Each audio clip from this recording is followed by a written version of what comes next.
Hello everyone. Today we are discussing about a short topic, remodeling of bone. हमने previous में क्या देखा था कि हमने 4 प्रिंसिपल देखे थे जो ओसिफिकेशन के लिए होते हैं, जिसमें से फर्स्ट था कि बोन का formation in embryo and foetus, second था बोन का formation in infancy to adult, and third जो है वो है रीमॉडलिंग ऑफ द बोन। अब रीमॉडलिंग ऑफ द बोन है, इसके थ्रू ओसिफिकेशन कैसे होता है। सबसे पहले हम रीमॉडलिंग ऑफ द बोन को हम डिफाइन करेंगे। डिफाइन करने के लिए हमें क्या चाहिए, हमें 2 चीजों का पता होना चाहिए कि टिश्यू के अंदर 2 सेल्स पाई जाती हैं, जो एक ओस्टियोक्लास्ट होती है और second is the osteoblast. Generally हमने क्या देखा था, ओस्टियोब्लास्ट जो होती है वो बोन फॉर्मेशन के काम में आती है, और वहीं ओस्टियोक्लास्ट बोन के रिजॉर्प्शन को बढ़ावा देती है। अब इसको हम इजीली डिफाइन कर सकते हैं। सबसे पहले हमें रीमॉडलिंग ऑफ बोन को डिफाइन करना है, तो हमें क्या देखना है, it is a ongoing replacement of old bone tissue by new bone tissue। मतलब old bone tissue की जगह new bone tissue का अगर फॉर्मेशन होता है बोन के अंदर, तो वो रीमॉडलिंग ऑफ द बोन होता है। बात करते हैं, जो मैंने बोला था कि ओस्टियोक्लास्ट और ओस्टियोब्लास्ट पाई जाती है, तो उस सेल का क्या फंक्शन है।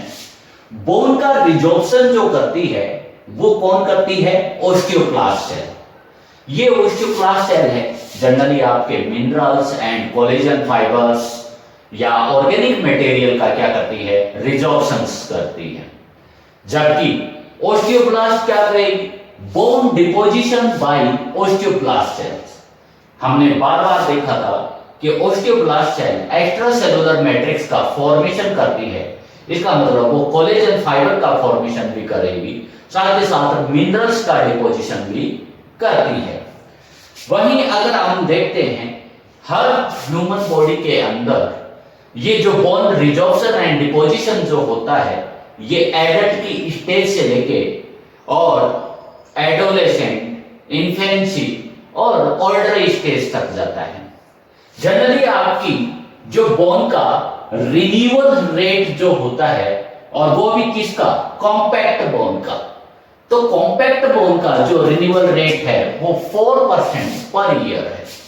यानी जहां पर कॉम्पैक्ट बोन टिश्यू पाया जाता है उसके अंदर उसका रिमोल्डिंग होना 4% पर ईयर होता है, उसके बॉडी वेट के according. Renewal rate of spongy bone tissue, अगर स्पंजी बोन टिश्यू है उसका रिन्यूअल जो होता है वो लगभग 20% होता है पर ईयर में। यानी सबसे ज्यादा अगर रिन्यूअल होता है तो कौन सा होता है, स्पंजी बोन टिश्यू होता है। और सबको पता है स्पंजी बोन टिश्यू के अंदर क्या पाया जाता है, रेड बोन मैरो, और जनरली अपनी आरबीसी का फॉर्मेशन करता है, तो वहां पर इतना ज्यादा होना लाजमी है। फिर बात करते हैं, अलग अलग बोन के अंदर अलग अलग डिपोजिशन या रिमोल्डिंग होता है। तो जैसे अगर हम बात करें लॉन्ग बोन, एक फीमर लॉन्ग बोन है, उसके डिस्टल पोर्शन के अंदर जो ये रिप्लेसमेंट होता है ये जनरली 4 मंथ में हो जाता है। एवरी 4 मंथ में उसका रिप्लेसमेंट होता है, लेकिन टोटल ये रिप्लेसमेंट पूरी लाइफ में नहीं हो पाता है। जो अगर पूरी फीमर का रिप्लेसमेंट अगर हम देखते हैं तो वो टोटली रिप्लेस अगर हम समझे तो वो नहीं हो पाता है, लेकिन जो हिस्सा रिप्लेसमेंट होता है वो हर 4 मंथ के अंदर उसका रिप्लेसमेंट होता है। हमें रिमोल्डिंग और बोन फॉर्मेशन के लिए कुछ मिनरल्स की भी आवश्यकता होती है। अगर उन्हीं मिनरल्स को हम डाइजेस्ट करते हैं तो उसका रीएब्जॉर्प्शन होता है, तो वो ओस्टियोक्लास्ट करती है, और उन्हीं मिनरल्स को अगर वो डिपोजिशन करती है तो बोन का फॉर्मेशन होता है। यानी बोन का रिजॉर्प्शन और बोन का फॉर्मेशन के लिए कुछ मिनरल्स, कुछ विटामिन और कुछ हार्मोन्स की आवश्यकता होती है, यानी वो इफेक्ट करते हैं बोन की रिमॉडलिंग को। तो हम वो देखेंगे। तो जनरली आपकी मिनरल्स में देखते हैं तो कैल्शियम, फॉस्फोरस, मैग्नीशियम, मैग्नीज और फ्लोराइड, ये जनरली मिनरल्स ऐसे होते हैं जो बोन के डिपोजिशन के लिए बहुत जरूरी होते हैं, यानी बोन के फॉर्मेशन के लिए बहुत जरूरी है। इसमें विटामिन्स अगर देखते हैं तो vitamin A generally osteoblast cells को क्या करती है, प्रमोट करती है बोन के फॉर्मेशन के लिए। वहीं विटामिन के and vitamin D, generally vitamin के है कोलेजन फाइबर के सिंथेसिस के लिए इंपॉर्टेंट है, वहीं विटामिन डी कैल्शियम के एब्जॉर्प्शन के लिए इंपॉर्टेंट है। और आपका इंसुलिन ग्रोथ फैक्टर जो होता है वो भी बहुत जरूरी होता है। ये जनरली इंसुलिन ग्रोथ फैक्टर है, ये आपके लीवर और बोन टिश्यू के द्वारा सीक्रेट किया जाता है और ये आपके बोन के रिजर्प्शन को बढ़ाता है, यानी ओस्टियोब्लास्ट को प्रमोट करता है बोन के फॉर्मेशन को। अब बात करते हैं कुछ हार्मोन्स भी हैं जो रेस्पॉन्सिबल होते हैं बोन के फॉर्मेशन के लिए, जैसे मैं बोलता हूं thyroid hormone, insulin hormone, androgen and oestrogen hormone. तो एंड्रोजन जनरली मेल हार्मोन होता है और एस्ट्रोजन हार्मोन फीमेल हार्मोन होता है। फिर भी अपनी बॉडी एंड्रोजन को एस्ट्रोजन में कन्वर्ट कर देती है मेल बॉडी के अंदर।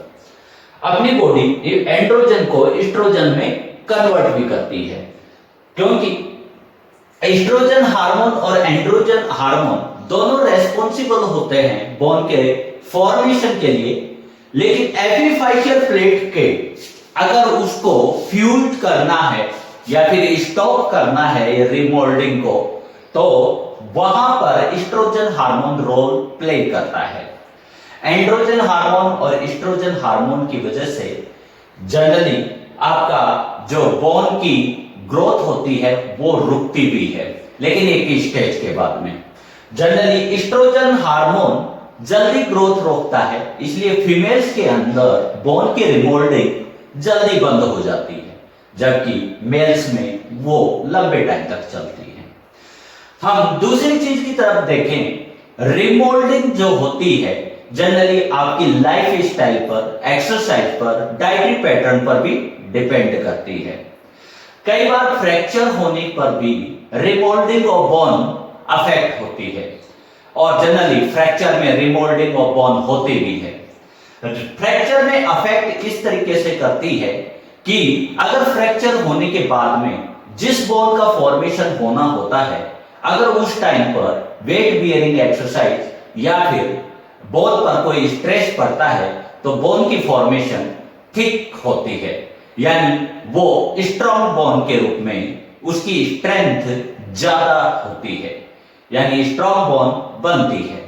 तो इस तरीके से आपने देखा कि रिमोल्डिंग ऑफ बोन अपनी बॉडी के अंदर होती रहती है, लेकिन जनरली इसको ओस्टियोक्लास्ट और ओस्टियोब्लास्ट कैसे करती है वो भी देख लेते हैं।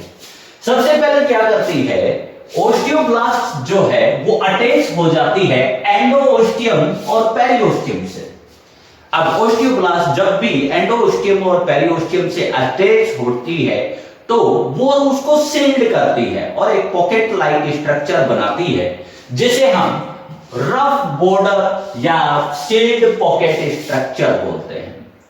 और ये जो सील्ड पॉकेट स्ट्रक्चर होती है इसके अंदर कुछ रिलीज करती है, वही भी देख लेते हैं। Release protein digesting lysosomal enzyme.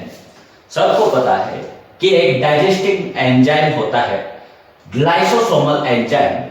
ये एंजाइम सीक्रेट करती है किसके अंदर, पॉकेट के अंदर। कौन करता है, ओस्टियोक्लास्ट सेल करती है, लेकिन उसके साथ में वो एसिड, सेवरल एसिड का भी सीक्रेशन करती है। ये जो सेवरल एसिड उस पॉकेट के अंदर सीक्रेट होते हैं, जनरली यही एसिड क्या करते हैं, आपके मिनरल्स को डाइजेस्ट करने का काम करते हैं।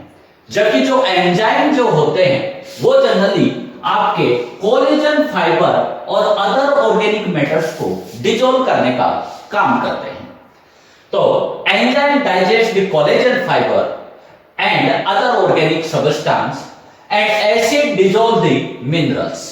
तो एसिड किसका करते हैं? मिनरल्स का करते हैं। अब पॉकेट के अंदर जैसे ही ये एंजाइम बाहर निकल जाते हैं और एसिड अंदर होता है तो जाहिर सी बात है वहां पर इनका बोन का रिजॉर्प्शन स्टार्ट होता है। लेकिन रिजॉर्प्शन करने के बाद में जो मटेरियल बचता है वो मटेरियल बोन के सेल्स यानी ओस्टियोक्लास्ट में एंटर कैसे करता है वो देखना है। जनरली ओस्टियोक्लास्ट में जैसे proteins and minerals enter and osteoclast by the endocytosis, यानी ओस्टियोक्लास्ट के अंदर वो एंडोसाइटोसिस प्रोसेस के थ्रू वो एंटर कर जाते हैं। लेकिन ओस्टियोक्लास्ट स्वयं तो रखती नहीं है और उसको वो एक्सक्रिएट भी करने की कोशिश करती है। तो उसके लिए ओस्टियोक्लास्ट मूव करती है ब्लड वेसल्स के साइड के अंदर और वहां पर एक्सोसाइटोसिस के थ्रू वो क्या करती है, इन मिनरल्स को ब्लड सर्कुलेशन में भेज देती है। तो एंडोसाइटोसिस और एक्सोसाइटोसिस के थ्रू बोन के अंदर ओस्टियोक्लास्ट क्या करती है, मिनरल का रीएब्जॉर्प्शन करती है और उसे ब्लड सर्कुलेशन तक पहुंचाती है। अब बात करते हैं कि ओस्टियोक्लास्ट जैसे ही मूव करती है, डिपार्ट करती है, तो उसकी जगह मूव करती है ओस्टियोब्लास्ट सेल।